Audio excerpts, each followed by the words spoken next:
prénom, c'est Râtelier-Parchet. C'est un nom composé. Voilà. Et puis, Suzanne, elle vous dira comment elle s'appelait. Elle avait un nom un peu long aussi. Enfin, bref. Voilà.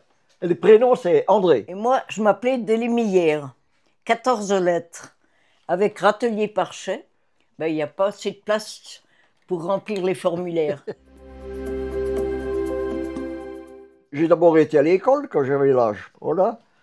Puis après, si j'ai même été au centre d'apprentissage pendant 3 ans. Après, je suis revenu là. Et puis, j'ai repris l'exploitation du grand-père.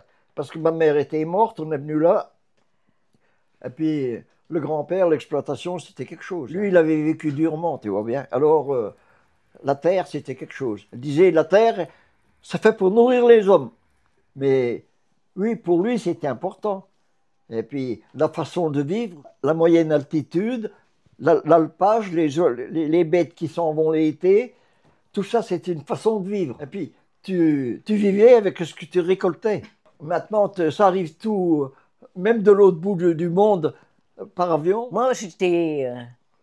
Par amour, j'ai quitté l'enseignement pour prendre un paysan. J'ai été institutrice en école maternelle. Et puis, ben, il fallait une femme à la maison. Sa maman était décédée, donc sa sœur partait. Alors, il fallait une femme, et la femme, c'était moi. Je savais ce que c'était qu'une vache, parce que mes parents étaient paysans aussi. Même toute petite, j'avais appris à traire une vache, je savais faire. Et alors, qu'est-ce que j'ai fait? Ben, j'ai secondé mon mari, et puis voilà. Maintenant, il n'y a même plus besoin d'apprendre à traire. Maintenant, vous achetez une machine. Vous trayez à la machine. Oui, voilà. ça Au début, on trayait tout à la main. Après, on a acheté la machine en 67. Oui. Oui. Mais Alors, le voilà. matin, quand vous vous levez, il faut traire. Après, il faut casser la croûte. Tous les matins, pendant toute la vie, il faut vous lever et faire, vous occuper des bêtes. Il n'y a pas un jour de vacances, pas un jour de congé. On n'a pas produit de plus, mais ça nous a facilité le travail. Voilà. Et puis, on était assurés, et quand ça part pas le printemps, quand les jeunes pousses ne peuvent pas partir, là, il faut aller vers le ruisseau. Et puis, c'est rien, celui qui a un ruisseau à côté. Mais quand vous avez rien, l'eau, c'est précieux. Hein. Ouh là là. Qu'est-ce qu'on ferait s'il n'y avait plus d'eau? On a une grande facilité de travail. On peut regarder pousser, on arrose et puis on regarde pousser. C'est facile ça. On a une grande facilité de travail.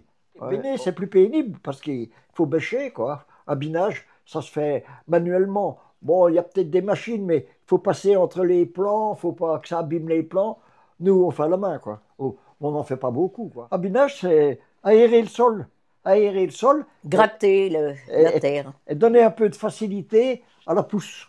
Okay. Voilà. Mais les gens qui font les maraîchers, qui font des productions de légumes, ben, eux, ils ont des serres d'abord, et puis ils peuvent partir beaucoup plus tôt au printemps, parce que nous, on attend avant le mois d'avril, mai, on ne peut rien semer. On a eu de la neige jusqu'à la fin d'avril.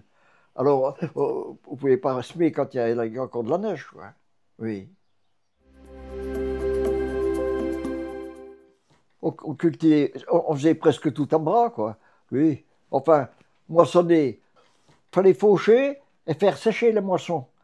Parce que ici, c'est des régions humides, la montagne. Alors, tu faisais sécher la moisson dehors un jour, puis après, tu le mettais dans un hangar, à l'abri, puis quand tu avais le temps, tu battais le blé. Tu battais le blé, tu faisais sortir le grain de l'épi. Voilà. Et ensuite, quand tu avais le grain, là, tu pouvais le mettre chez le meunier, à condition qu'il soit bien sec.